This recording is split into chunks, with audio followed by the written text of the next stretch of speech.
Bien, nous avons parcouru, n'est-ce pas, ces différentes étapes pour présenter, n'est-ce pas, les problèmes que nous rencontrons ici en Côte d'Ivoire dans nos différents secteurs d'activité. Alors, touchons maintenant les solutions, n'est-ce pas, apportées pour chaque secteur d'activité. Quelles sont les solutions que nous pouvons apporter ou qui ont déjà été apportées pour chaque secteur d'activité? Premièrement, les secteurs primaires. Les secteurs primaires, même quand on prend le cas de l'agriculture, n'est-ce pas, des solutions ont été apportées. Plusieurs solutions, n'est-ce pas, ont été apportées au niveau de l'agriculture. On va en citer pêle-mêle, qui ont abouti véritablement, premièrement, à l'adhésion, n'est-ce pas, des populations, à la sensibilisation sur les dangers, par exemple, des feux de brousse, à l'adoption des agriculteurs aux méthodes et aux techniques modernes de culture, l'utilisation des machines, l'utilisation des produits chimiques tels que les pesticides, les herbicides, même les engrais chimiques, la mise en place aujourd'hui des structures telles que les centres de recherche, n'est-ce pas, agronomiques. La manière, ils sont là pour encadrer la population. Les populations ont accepté et vraiment ont adhéré à l'ensemble de ces solutions qui ont été proposées par l'État de Côte d'Ivoire. Et en plus de cela, on peut ajouter les solutions qui ont été aussi apportées au niveau de la production animale. Au niveau de la production animale, c'est-à-dire pêche et élevage, nous avons fait des progrès. Des progrès qui ont été les résultats de certaines actions qui ont été menées. La création de centres de formation, de pêche et même l'élevage, l'amélioration des techniques de production animale, la signature d'accords et de partenariats avec d'autres pays qui sont dans le domaine qui sont des pays experts, on va dire, dans le domaine de la production animale. Quelques solutions pareilles, n'est-ce pas, permettent le progrès et le développement de ces activités.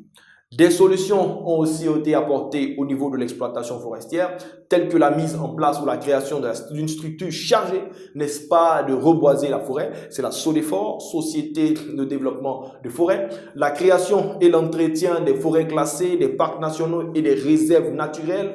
Tout ça, c'est vraiment des moyens ou des éléments, des solutions qui ont été mises en place aujourd'hui pour donner, n'est-ce pas, au secteur de l'exploitation forestière de rebondir et de permettre à la Côte d'Ivoire d'avoir un autre, n'est-ce pas, un secteur d'activité plus performant ou encore performant que celui de l'agriculture. Alors, des solutions à part ce que nous venons de citer au niveau du secteur primaire, nous avons aussi des solutions qui ont été apportées au niveau du secteur secondaire.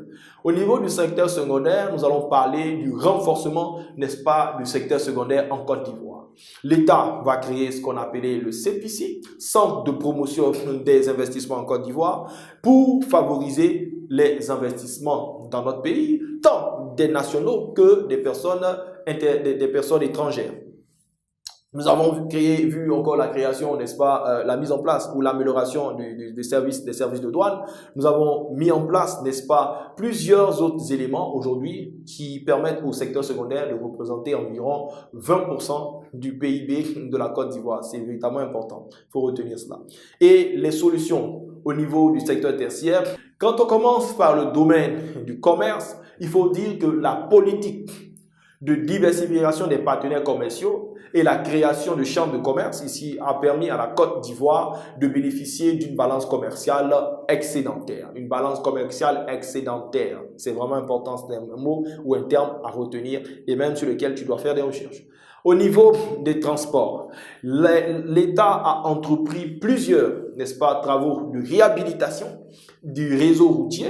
Aujourd'hui même, ça continue, n'est-ce pas, que ce soit national ou international, du réseau ferroviaire ou encore des routes et des autoroutes. Ça, c'est véritablement ce qu'on voit couramment ici aujourd'hui en Côte d'Ivoire. Et aujourd'hui, la Côte d'Ivoire possède le deuxième réseau routier le plus important d'Afrique de l'Ouest, avec environ plus de 6500 km de routes qui ont été bitumées. Ça, c'est vraiment important. Et plus de, on va dire, 8000 kilomètres de routes qui existent aujourd'hui. Au niveau informel, des solutions ont été aussi apportées. Ici, il va s'agir vraiment de la mise en place de l'État, n'est-ce pas, la mise en place de l'État d'une chambre des métiers pour pouvoir essayer de canaliser ou de pouvoir contrôler ces, n'est-ce pas, ces secteurs. Au niveau du tourisme, nous connaissons aujourd'hui la présence de structures qui font la promotion, n'est-ce pas, du tourisme ivoirien. Et nous avons aussi la présence de plusieurs structures telles que Côte d'Ivoire Tourisme qui font la promotion du tourisme ici en Côte d'Ivoire. Le secteur du tourisme aujourd'hui emploie près de 20 000 personnes et pour redynamiser le secteur du tourisme, on a besoin de stabilité économique et bien même de stabilité socio-politique. La sécurité socio-économique qui doit être véritablement totale pour permettre l'épanouissement, l'éveil et le développement de ce secteur. Et puis pour terminer, il faut ajouter qu'au niveau des services, aussi des solutions ont été apportées. L'État a permis l'arrivée, n'est-ce pas, des capitaux, n'est-ce pas, nationaux et même étrangers dans des structures bancaires du pays. Elle a favorisé la création de plusieurs mêmes banques nationales pour aider, n'est-ce pas, ou accompagner les investisseurs. La BNI, la CNCE, la COPEC, la BEFA et la BHCI sont des banques, n'est-ce pas, qui ont vu le jour grâce, n'est-ce pas, à l'aide de l'État. Et en conclusion, nous allons tout simplement dire que l'économie ivoirienne repose sur 3 secteurs en particulier. Le secteur primaire, le secteur secondaire et le secteur tertiaire. En Côte d'Ivoire, le secteur le plus dominant ou celui qui prédomine, c'est le secteur primaire. Mais il faut savoir que, c'est-à-dire celui qui est le plus rentable, c'est le secteur primaire. Mais la majeure partie des Ivoiriens exercent dans le secteur tertiaire. Et il faut aujourd'hui tout simplement dire que ce secteur primaire est dominé par l'agriculture. Nous allons retenir cela et je vais te dire à très bientôt pour les prochaines vidéos en géographie.